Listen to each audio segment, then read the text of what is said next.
History does not always lose its greatest heroes because they were forgotten. Sometimes it loses them because no one knew where to look. In the spring of 2023, inside a quiet regional archive that had not attracted much attention for decades, a volunteer carefully unfolded a faded envelope that had survived nearly 8 decades of dust, humidity, and silence. At first glance, it appeared unremarkable. The paper had yellowed with age, the handwriting had softened with time, and the postmark had nearly disappeared beneath worn fibers. Yet a single sentence, written near the bottom of the page, stopped everyone in the room. It read, "The children never knew his name, but without him, none of them would have lived to grow old." That single sentence would ignite one of the most remarkable historical investigations in recent memory. For 78 years, historians had documented troop movements, diplomatic negotiations, military operations, and political decisions across Europe. Thousands of reports had been preserved. Millions of official documents had been catalogued. Entire libraries had been filled with the stories of generals, presidents, and famous commanders. Yet nowhere in those records did anyone clearly explain who had quietly guided 200 children away from the dangers of war. Some believed the story was simply another wartime legend, exaggerated through generations of family memories. Others suspected that several different rescuers had gradually become one mythical figure in local folklore. But the newly discovered letter suggested something entirely different. It implied that there had indeed been one central individual whose identity had remained hidden all these years. Historian Daniel Brooks became fascinated by the mystery almost immediately.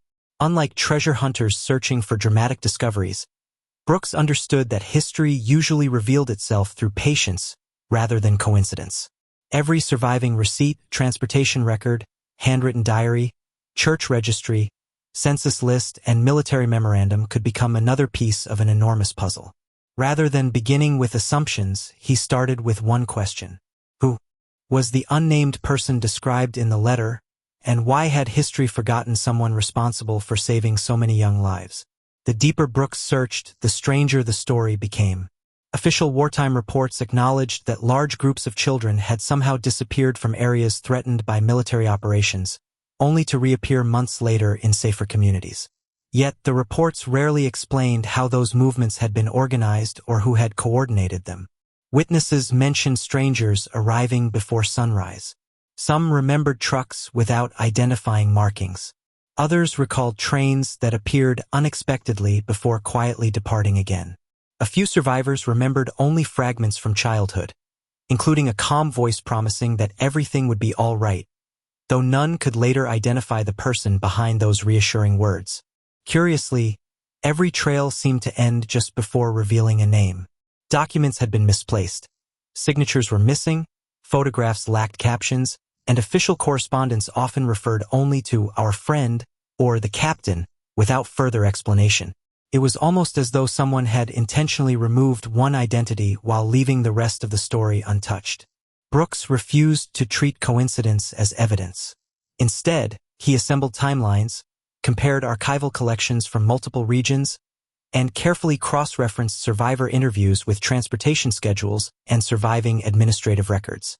The newly discovered letter remained the only document that directly hinted a single rescuer had coordinated the operation. But even that letter raised more questions than answers. Who had written it? Why had it remained hidden for nearly 8 decades? And if the letter was genuine, what circumstances forced its author to conceal the rescuer's identity for so long? As every new document surfaced, the mystery only deepened. What had begun as an overlooked envelope was becoming an investigation capable of rewriting one forgotten chapter of wartime history, and somewhere behind decades of silence waited the identity of a person whose courage, if the evidence proved true, had quietly changed hundreds of lives without ever asking history to remember the name. Daniel Brooks quickly realized that solving the mystery would require far more than reading a single remarkable letter. If someone had truly organized the rescue of 200 children during one of the most dangerous periods of the war, traces of that effort had to exist somewhere beyond fading memories. Every large operation, no matter how carefully hidden, inevitably left small footprints behind. Supplies had to be gathered, transportation had to be arranged, shelters had to be prepared, and countless ordinary people had to make quiet decisions that together created something extraordinary.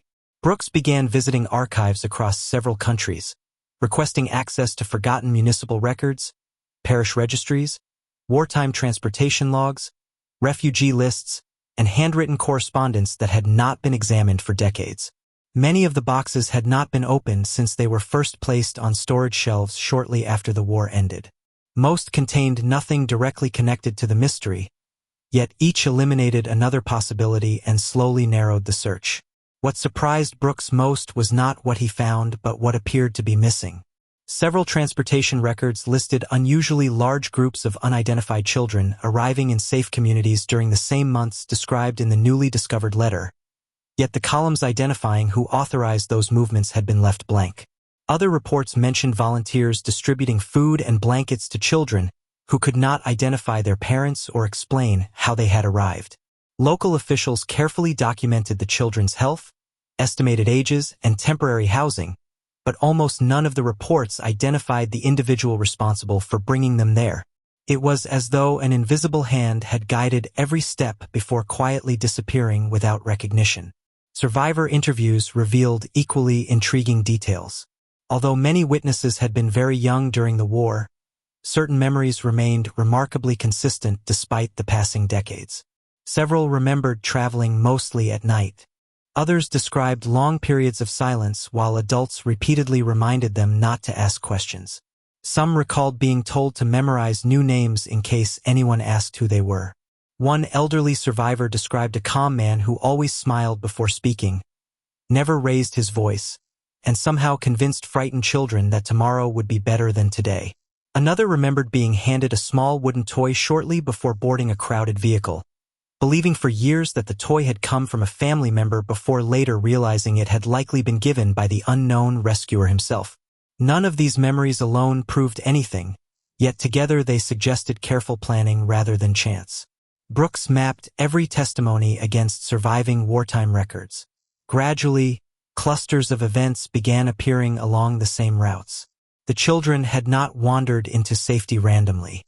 Someone had chosen specific roads, specific villages, and specific moments when movement carried the least risk. That level of coordination implied experience, discipline, and an unusually deep understanding of the rapidly changing conditions surrounding the region. Then another unexpected clue emerged from an entirely different archive. Buried inside an administrative file unrelated to refugee movements was a handwritten note referring only to a person identified by a single initial. The note thanked that individual for completing a difficult humanitarian mission while insisting that all future correspondents avoid using real names. Brooks immediately recognized the significance of the instruction. If the note was authentic, someone had deliberately concealed identities even after the operation had ended. The newly discovered letter was no longer standing alone. For the first time, independent pieces of evidence were beginning to point toward the same astonishing conclusion. Somewhere within thousands of forgotten pages, history had quietly preserved the truth, waiting for someone patient enough to assemble every scattered fragment into the complete story.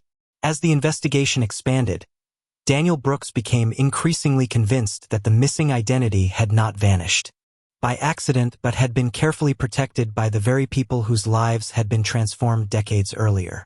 One discovery after another pointed toward the same unsettling pattern. The children had reached safety through multiple locations, under different circumstances, and across several months, yet the documents describing those movements consistently avoided naming the individual responsible. Instead, officials used vague phrases such as, "our contact," "the courier," or simply "the volunteer." At first, Brooks believed these anonymous references reflected ordinary wartime security procedures. However, after comparing dozens of reports created by different organizations that had never communicated directly with one another, he noticed they all followed the same unusual practice. Someone had encouraged witnesses to protect one identity above all others. The question was no longer whether a rescuer had existed. The real mystery had become why preserving that person's anonymity had remained so important long after the war had ended. Searching beyond official archives, Brooks visited small towns where a handful of elderly residents still remembered fragments of stories passed down through their parents and grandparents. Their recollections differed in many details, yet certain images appeared again and again. They described groups of tired children arriving quietly before sunrise, local families preparing simple meals without asking unnecessary questions, and an unfamiliar adult who never stayed long enough to receive thanks.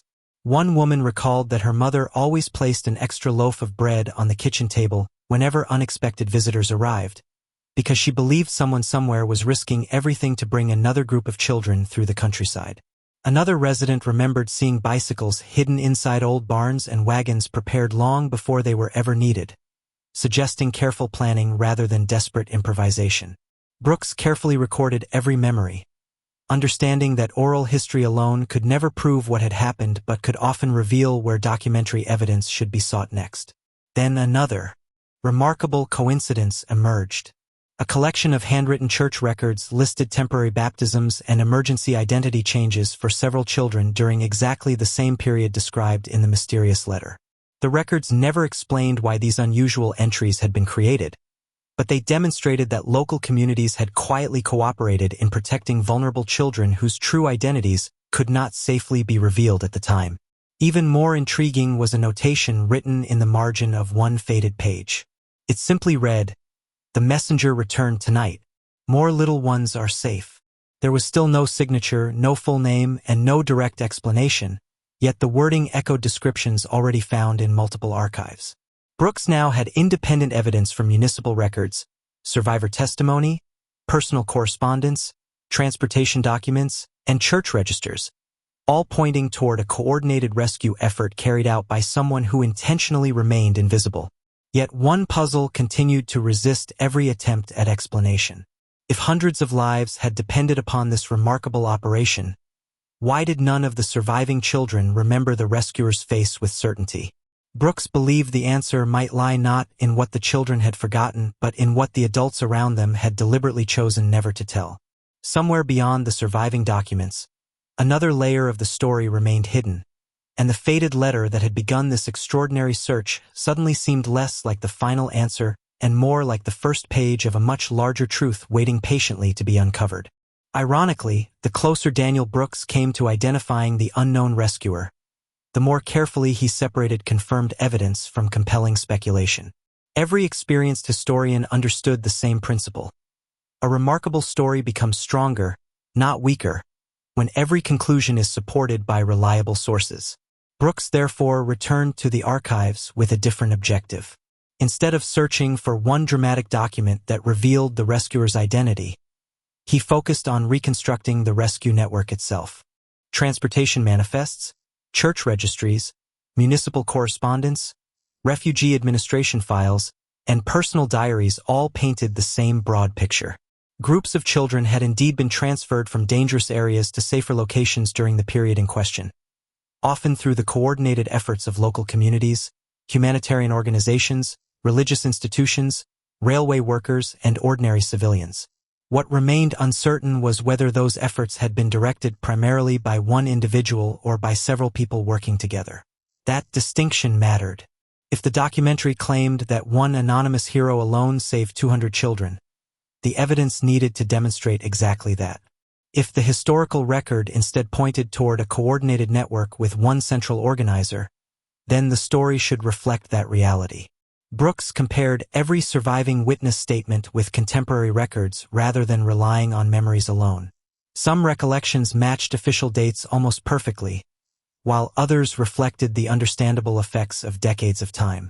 Rather than discarding conflicting testimony, he documented it carefully, allowing areas of certainty and uncertainty to remain visible. During this process, another intriguing pattern emerged. Several independent documents referred to emergency arrangements that appeared unusually well organized despite rapidly changing wartime conditions. Temporary housing had been prepared before children arrived. Food supplies appeared where they were needed. Safe routes seemed to change at precisely the right moments. Someone clearly possessed exceptional organizational ability, but the surviving records still stopped just short of naming that person. Brooks began constructing a detailed timeline, placing every verified document, diary entry, transportation record, and survivor interview in chronological order. As the timeline expanded across his office wall, isolated events slowly transformed into a coherent sequence. What had once appeared to be unrelated acts of kindness increasingly resembled a sustained humanitarian operation carried out over an extended period. Yet one significant gap remained near the center of the timeline. The newly discovered letter fit perfectly before and after several documented events, but there was still no independently verified record connecting it directly to a specific rescuer. Instead of treating that absence as permission to speculate, Brooks regarded it as the next historical question to answer. Somewhere another document, photograph, official memorandum, or private correspondence might still exist.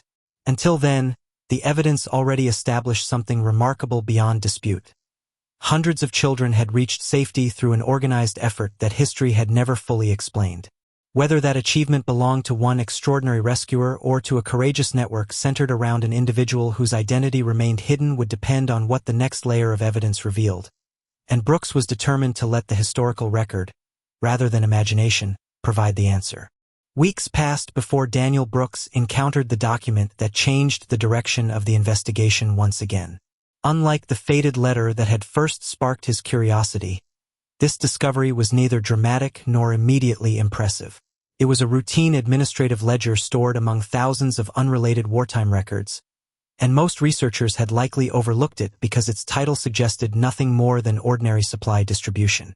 Yet buried within a series of handwritten entries was an unusual pattern.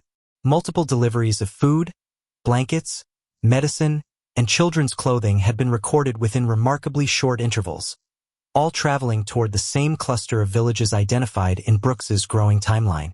Individually, the shipments appeared insignificant. Together, they suggested deliberate coordination. Brooks overlaid the supply records with transportation schedules and refugee registrations already collected from previous archives. The result was striking. Whenever one shipment appeared, groups of displaced children arrived within days at nearby shelters.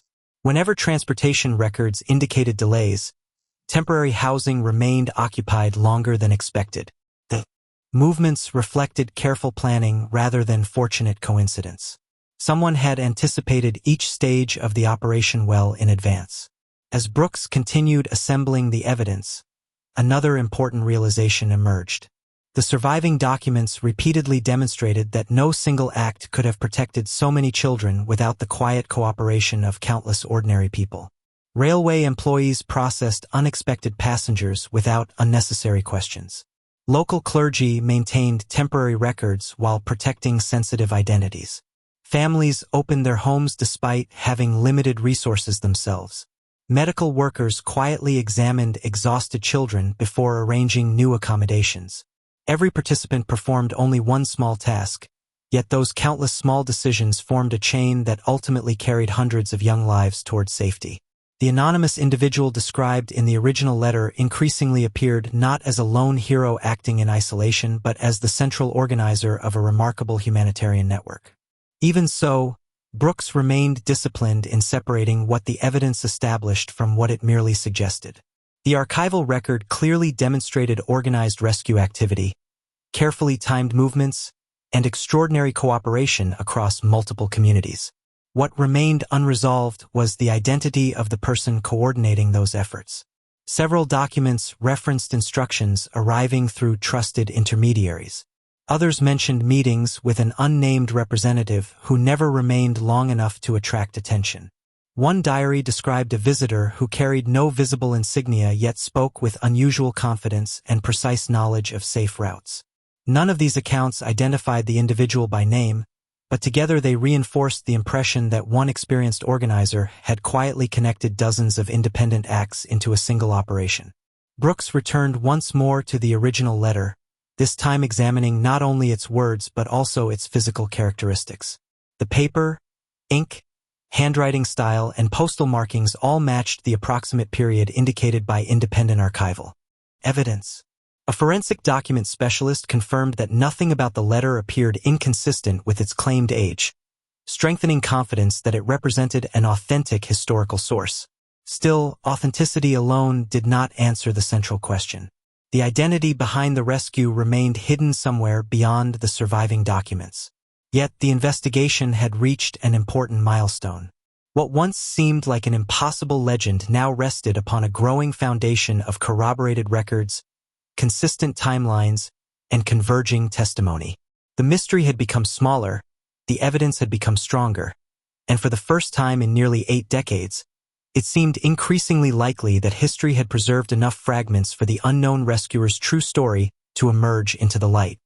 By the time autumn arrived, Daniel Brooks had filled an entire wall of his office with maps, timelines, archival references, transportation schedules, and handwritten notes collected from dozens of institutions.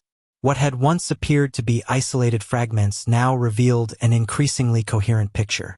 Every verified document reinforced the same conclusion.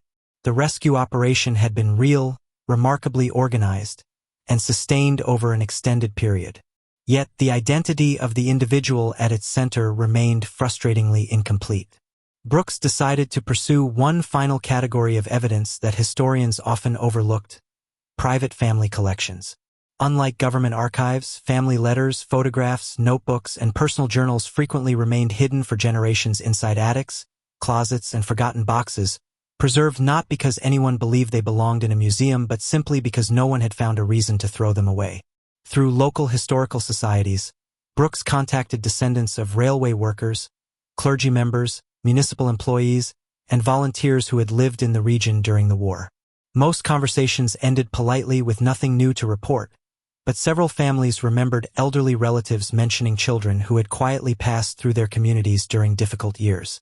One family produced an old photograph showing dozens of children standing outside a temporary shelter. The image itself revealed no dramatic discovery, yet the reverse side contained a handwritten date matching records Brooks had already verified from municipal archives. Another family uncovered a notebook belonging to a parish volunteer.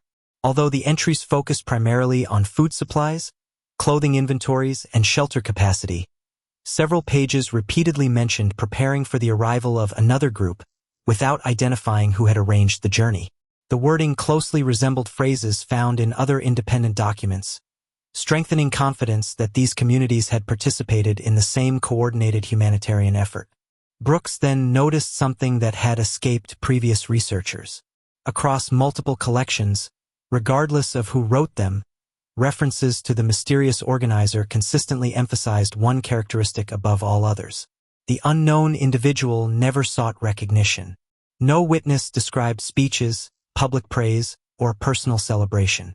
Instead, every account portrayed someone who appeared briefly, confirmed that every child had been accounted for, quietly discussed practical details with local helpers, and departed before attention could focus on a single person. The consistency of those descriptions suggested more than coincidence. It hinted at a deliberate philosophy that placed the safety of the children above any personal acknowledgement. Meanwhile, forensic analysis of the original letter continued producing valuable information.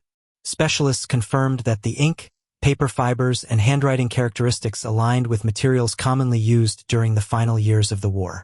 The letter itself appeared authentic, but an even more intriguing detail emerged from microscopic examination. Fold marks indicated that the document had likely remained enclosed with another paper for many years before eventually becoming separated. That discovery implied the missing companion document might still exist somewhere. If found, it could provide the final piece historians had been searching for. Brooks understood the importance of remaining patient. History rarely revealed its greatest truths all at once. More often, it rewarded persistence, careful verification, and the willingness to accept uncertainty until stronger evidence emerged. As winter approached, the investigation stood at a remarkable crossroads. The rescue of hundreds of children could no longer be dismissed as folklore. The documentary record had grown too consistent, the survivor testimony too compelling, and the archival evidence too interconnected. Only one question remained unanswered, and somewhere beyond the documents already assembled, another forgotten page appeared to be waiting, carrying the possibility that the identity hidden for nearly 8 decades was finally within reach. The breakthrough arrived so quietly that Daniel Brooks almost overlooked it. While reviewing correspondence preserved inside a small regional museum, he noticed a reference number written in the corner of a routine administrative letter. The number itself meant nothing until he compared it with catalog entries from another archive several hundred miles away. To his surprise, the same reference appeared again, attached to a collection that had never been connected to the rescue investigation.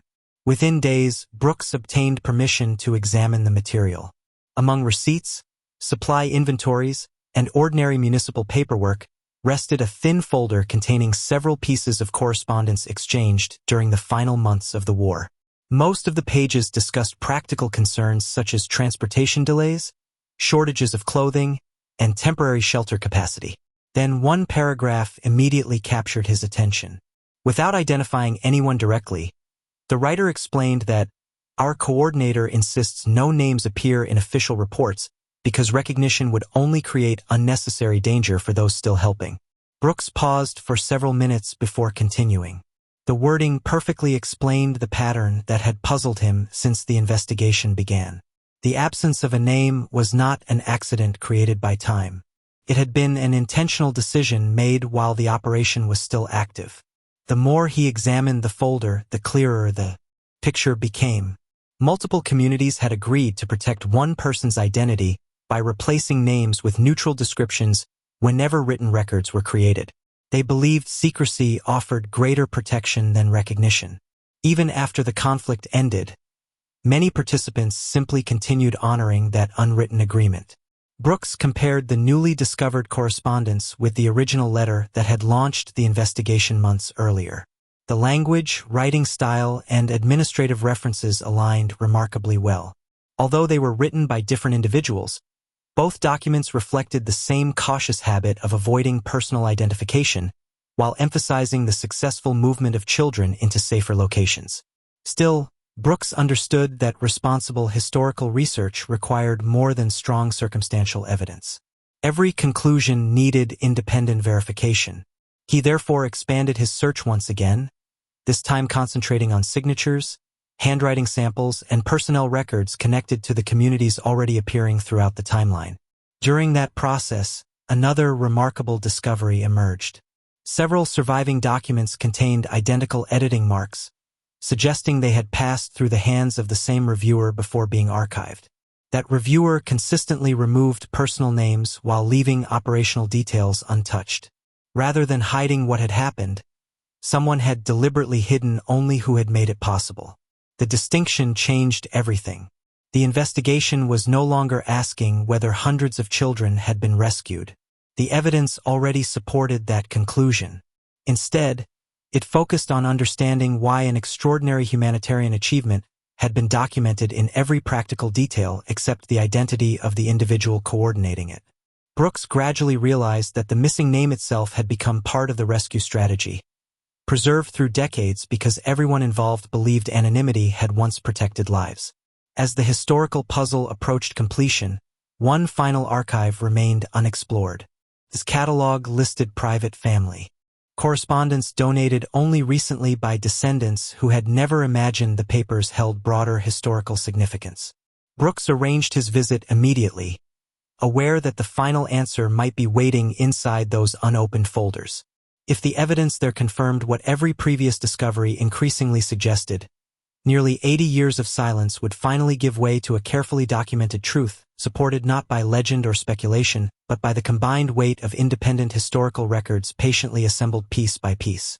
Daniel Brooks entered the final archive with the same discipline that had guided every step of the investigation. By now, he understood that remarkable discoveries rarely appeared as dramatic revelations. More often, they emerged from ordinary documents whose true importance became visible only after years of careful comparison. The collection had recently been donated by descendants of a local administrator who had quietly preserved family correspondence for generations without realizing its historical significance. Most of the papers concerned everyday matters that reflected the difficult realities of rebuilding life after the war. Receipts, property records, personal letters, and community notices filled folder after folder. Then, inside a bundle tied together with fading cloth ribbon, Brooks discovered a series of handwritten exchanges between several individuals who had participated in humanitarian relief efforts. None of the letters announced extraordinary achievements. Instead, They discussed practical concerns such as finding additional blankets before winter, locating physicians willing to examine displaced children, and arranging transportation for families searching for missing relatives. Yet one sentence immediately stood apart from everything Brooks had read before. The writer thanked an unnamed coordinator for insisting that every surviving record protect the identities of those who had participated, explaining that recognition had never been the purpose of their work and that silence had allowed many families to begin peaceful lives without renewed attention. Brooks carefully compared the handwriting, dates, and references with every verified document already collected. The correspondence matched established timelines with remarkable consistency. More importantly, several references connected previously isolated pieces of evidence that had puzzled researchers for months. Transportation schedules, municipal reports, church registries, refugee records, and supply ledgers all fit together with increasing precision, revealing a humanitarian network whose success depended upon careful organization rather than coincidence. At the center of that network appeared an individual whose leadership had quietly united volunteers from different communities while deliberately avoiding personal recognition. Even so, Brooks refused to move beyond what the evidence could honestly support. Although the documents now strongly suggested that one principal organizer had coordinated much of the operation, they also demonstrated that the rescue itself depended upon the courage of many ordinary people who each accepted responsibility for one essential task. Railway employees, local officials, clergy members, physicians, foster families, and countless volunteers formed an unbroken chain of compassion. Without any single link, the operation might never have succeeded. The newly discovered correspondence therefore transformed the investigation in an unexpected way. Rather than diminishing the importance of the anonymous coordinator, it placed that person's leadership within the broader reality of collective humanitarian action. Brooks prepared his findings for independent review, inviting archivists, historians, and document specialists to examine every source, verify every citation, and challenge every conclusion. One by one, the experts confirmed the authenticity of the materials and the consistency of the reconstructed timeline. Questions remained, as they often do in historical research, but the evidence now rested upon multiple independent collections that reinforced one another instead of relying upon a single dramatic discovery. As Brooks organized the final chapter of the investigation, he realized that the greatest lesson extended beyond one forgotten name. History had preserved not merely a mystery but an enduring example of quiet courage carried out without expectation of reward. The final pieces were finally in place, and the accumulated evidence had reached the point where the long-hidden story could be presented with confidence, supported not by legend or speculation but by carefully verified records that had patiently waited nearly 8 decades for someone willing to assemble them into a truthful account. As Daniel Brooks prepared the final report, he understood that the conclusion of the investigation would not be measured by headlines or public attention, but by whether every claim could withstand the careful scrutiny of future historians. Months of research had transformed a faded letter into a documented historical narrative supported by independent archival collections, municipal records, transportation logs, parish registries, family correspondence, survivor testimony, and forensic examination of original documents. Piece by piece, the scattered fragments had formed a consistent picture. Although some details would always remain beyond complete certainty, the central conclusion had become increasingly difficult to dismiss. During the war, an organized humanitarian operation had quietly guided approximately 200 children towards safety through the coordinated efforts of numerous ordinary people whose names rarely appeared in official histories. At the heart of that network stood an individual whose leadership had connected isolated acts of kindness into a carefully planned rescue effort while intentionally remaining outside the public record. The newly discovered correspondence explained why. Recognition had never been the objective. Protecting those still vulnerable had mattered more than preserving personal fame, and that decision allowed the organizer's identity to fade into history while the children were given the opportunity to build peaceful futures. Brooks presented his findings before a panel of archivists, documentary specialists, and historians, encouraging every conclusion to be challenged rather than accepted without question. One source after another was examined independently. Dates aligned with transportation schedules. Family letters matched municipal reports. Church records supported survivor recollections. Administrative ledgers confirmed the movement of supplies exactly when temporary shelters reported new arrivals. Instead of relying on one extraordinary document, the investigation rested upon many ordinary documents that quietly reinforced one another. That was precisely what made the story so compelling. It demonstrated how history often survives not through dramatic discoveries but through patient comparison of countless small pieces of evidence preserved across generations. Several surviving children, now elderly adults, learned about the completed investigation and expressed gratitude not only for the effort to uncover the past but also for the decision to present it honestly, acknowledging both what could be confirmed and what remained uncertain. Their memories, once scattered and incomplete, now occupied their proper place alongside archival evidence rather than replacing it. Together they offered a fuller understanding of how compassion, organization, and quiet determination had protected young lives during an unimaginably difficult period. Brooks eventually returned to the archive where the faded letter had first been unfolded. Looking once more at the carefully preserved page, he realized that the letter had never been intended to celebrate one individual above everyone else. Instead, it had served as a reminder that history sometimes overlooks its greatest examples of courage simply because those responsible never asked to be remembered. The children had grown into parents, grandparents, teachers, physicians, engineers, artists, and community leaders, carrying forward lives made possible by decisions taken in silence many decades earlier. Their existence became the lasting legacy of everyone who chose compassion over recognition. In the end, the investigation restored more than a forgotten chapter of wartime history. It demonstrated that the most enduring acts of humanity are not always those recorded in monuments or official reports, but those preserved in the lives of people who were given the chance to grow old. Sometimes the greatest historical discovery is not finding a famous name. Sometimes it is finally understanding that quiet courage, carefully documented and honestly told, can illuminate the past long after the voices that witnessed it have fallen silent.